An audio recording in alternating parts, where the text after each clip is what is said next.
जैसा कि मैंने कहा था कि आप लोग का एक कमेंट मैं डेली पिक करूंगा और जो आप लोगों के कॉमन डाउट होंगे वो कॉमन डाउट पे हम जरूर बात करेंगे। ठीक है, वो कॉमन डाउट पे हम जरूर बात करेंगे क्योंकि वो सिर्फ आपके नहीं कई सारे बच्चों के डाउट हो सकते हैं। जैसे इन्होंने यहाँ पर एक बात लिखा है कि सर मैंने नई नई तैयारी शुरू की है, मैं मैथ्स और इंग्लिश रीजनिंग पढ़ रहा हूँ कि मुझे इसके साथ साथ जीएस भी लेकर चलाना चाहिए। सीनियर से पूछे तो बोलते हैं हाँ करो, लेकिन सिर्फ ठीक है यहाँ पर इन लोग का सिलेबस इतना है कि टाइम ही नहीं मिलता है। आप ही बताइए प्लीज अपने इनिशियल एज में आपने कैसे प्रिपरेशन की थी। और ये एक बहुत जेन्युइन क्वेश्चन है, सिर्फ इनका नहीं कई सारे बच्चों का होता है कि सर अभी तो हम नए नए तैयारी में आए हैं और नए नए तैयारी में हम चारों सब्जेक्ट को ले ले। तो देखो जब भी आप नए नए तैयारी में आते हो ना तो इस बात को ध्यान रखना, आप सारे सब्जेक्ट को एक साथ कैरी नहीं कर सकते। जैसे बचपन में भी अगर आपने देखा होगा ना आपने अपने जीवन लाइफ में, तो ऐसा नहीं होगा कि आपने पहले दिन से चावल दाल नमक अचार सब खाना शुरू कर दिया होगा। पहले आपको थोड़ा थोड़ा पानी से आदत लगाया जाता है, फिर दूध से आदत लगाया जाता है, फिर तब आपका एक राशन होता है, फिर उसके बाद थोड़ा बहुत अन्न आपको खिलाया जाता है ताकि कम से कम आपका पेट उसको सह सके।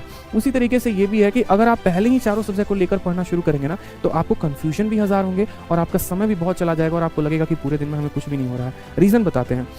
जब आप शुरू में तैयारी करते हैं ना तो हम आपको बता रहे हैं कि एकदम जो प्रिपरेशन एकदम स्टार्टिंग में क्या होता है आपके साथ।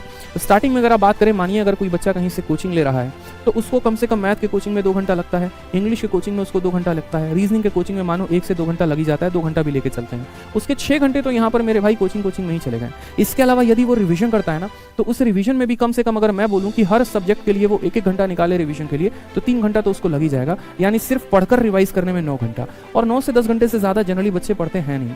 अगर उससे ज्यादा पढ़ते हैं तो वो या तो कुछ नया पढ़ेंगे नहीं तो रिवाइज करेंगे। तो मेरा मानना यहाँ पर है कि जब आप स्टार्टिंग फेज में होते हैं ना तो स्टार्टिंग फेज में क्या किया करिए कि सिर्फ आपके जो टीचर ने पढ़ाया है आप उसको रिवाइज करिए, आप उनसे पढ़िए और आप उसको रिवाइज करिए। जीएस को इंक्लूड अभी शुरू में मत किया करिए। जब आपका थोड़ा लेवल आपका बढ़ने लगेगा ना, जब आपका सिलेबस थोड़ा सा कंप्लीट होने लगेगा, उसके बाद क्या होगा कि आपका ये जो कोचिंग वाला समय है ना ये कटकर निकल जाएगा और आपको कोचिंग तो लेनी पड़नी है। फिर उसके बाद जो समय बचेगा उसको किसमें आप यूटिलाइज कर पाएंगे, उस समय को आप यूटिलाइज कर पाएंगे पूरी तरीके से अपने रिविजन में। फिर उसके बाद का आपका शेड्यूल क्या होगा पता है, आफ्टर आपके बाद में शेड्यूल जो बनेगा वो ऐसा बनेगा कि आप 2 घंटा मैथ को रिवाइज कर रहे हैं, ठीक है, या आप ऐसे कह लीजिए कि सर 1 घंटा मैथ रिवाइज, 1 घंटा रीजनिंग रिवाइज, 1 घंटा जीएस या आपका इंग्लिश हो गया। और रिवीजन के अलावा अगर आप जीएस पढ़ना चाहते हैं तो बेशक आप उसको 4 घंटा भी दे दें, तब भी इन सब को मिलाकर आपके सिर्फ 6 घंटे होंगे या 7 घंटे होंगे। और बाकी समय में आप चाहे तो मॉक टेस्ट लगा सकते हैं, कुछ लगा सकते हैं। तो शुरू में अपने दिमाग को जितना ईजी रख सकते हैं उतना रखा करिए। शुरू में जितना जो है कम बर्डन रखेंगे उतना बेहतर है। ठीक है, आप शुरू में बस इस तरीके से अपने शेड्यूल्स को फॉलो किया करिए। इसके अलावा इसी तरीके से किसी और के भी कोई भी डाउट होते हैं तो आपका बड़ा भाई यहाँ पर है,